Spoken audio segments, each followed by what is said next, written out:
person's hand, all the others stop robbing. It's a practical law.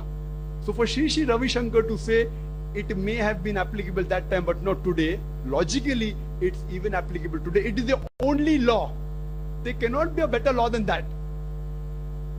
Imagine in Saudi Arabia, they leave their gold shops open, only a string when they go for Salah in Makkah.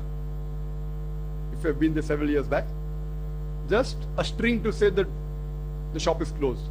Crores of rupees, millions of dollars of worth of gold, no one dares to even enter. Why? Because of the law.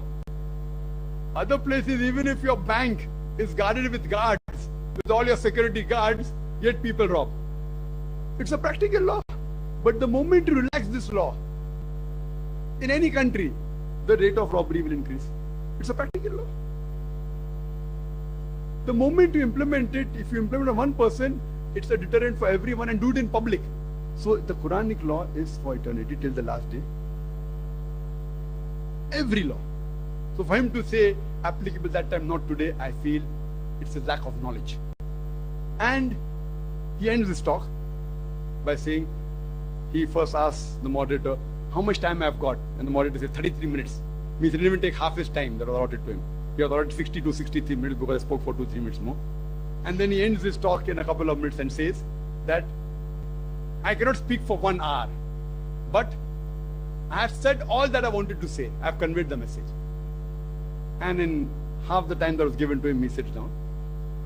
And then I had the response. And most of the time you realize he spoke about love, but didn't quote any scriptures. He did quote a few Sanskrit verses, but that was not on the topic, except for 1 or 2. So nothing for me to respond. Though I had 10 minutes. So I had to use his technique.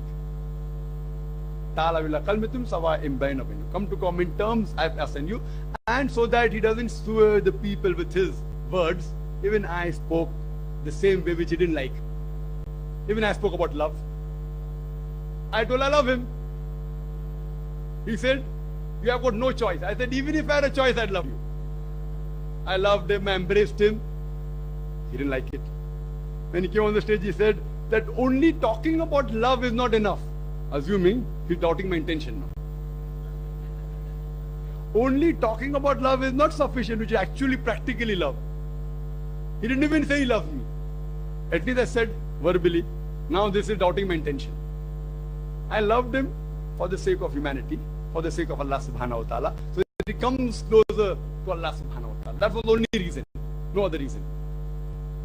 And yet I love him and I pray to Allah subhanahu wa ta'ala to give him hidayah. But I had to use that technique and the same thing, not that I was fooling, I was speaking the truth. And the moment I started saying that, you could see that he was feeling uncomfortable. He wanted to interrupt me. So the chairperson, the moderator said, wait, your time is over. No. So he said, okay, wait. After Zakir Naik finishes, I'll give you 3 more minutes. Then he kept quiet. And after I finished, he was given 3 minutes by the moderator, which was not in the agenda. So the moderator was biased towards him, which I have got no problem. He was doing his job. He didn't want the dialogue to be disrupted. He gave him 3 minutes, no problem. So he gives a response.